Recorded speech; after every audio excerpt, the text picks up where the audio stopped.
Өдрийн мэнд хүргэе. Үнэлгээний хорооны гишүүн одов ERP систем ашиглах заавар. Гар утасны веб хөтөлбөртөөр SPC-г Эрдэнэт MCC-г гэж бичиж цахим хуудас руу орно. Өөрт олгогдсон нэвтрэх нэр болон нууц үгийг ашиглан системд нэвтрэнэ. Үндсэн дэлгэцийн баруун дээд буланд байрлах мэдэгдлийн хэсэгт дарж ирсэн мэдэгдлүүдээс сонгож ажиллана.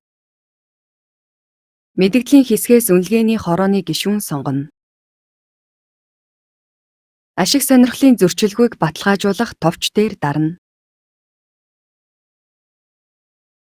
Баталгаажуулах товч дарснаар гар утсанд JSON программаар баталгаажуулалт хийх мэдэгдэл ирэх ба мэдэгдэл дээр дарж орно. JSON програм нээгдэх ба гарын үсэг зургийг дарна. Тоон гарын үсгийн дөрвөн оронтой нууц үг оруулан үргэлжлүүлэх дарна. Амжилттай мэдэгдэл гарч ирэх ба тоон гарын үсгээр амжилттай баталгаажуулсныг илтгэнэ. Одоо хуралд оролцох тухай ярилцъя.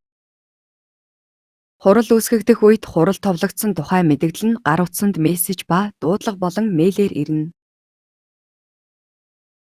Хурал эхлэхээс 15 минутын өмнө хурлын код болон нууц үг мессежээр ирнэ. Гар утас дээр Zoom видео хурлын программыг ажилуулна. Join товч дарна. Мессежээр ирсэн мэдэгдлээс хурлын кодыг оруулж Join товчийг дарна.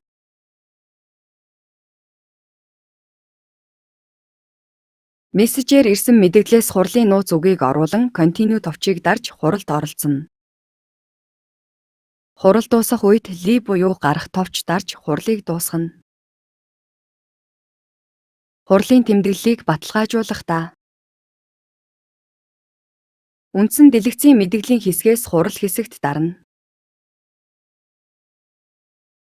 Үүссэн хурлын мэдээлэл харагдах ба сонгож орно. Тэмдэглэлүүд дарж хурлын тэмдэглэлийг үзнэ. Тоон гарын үсэг дарж хурлын тэмдэглэлийг баталгаажуулна. Тэмдэглэлүүдийг дарж хурлын тэмдэглэлтэй танилцсан хаах дарж буцна. Тоон гарын үсэг дарж хурлын тэмдэглэлийг баталгаажуулна. Анхаарал хандуулсанд баярлалаа.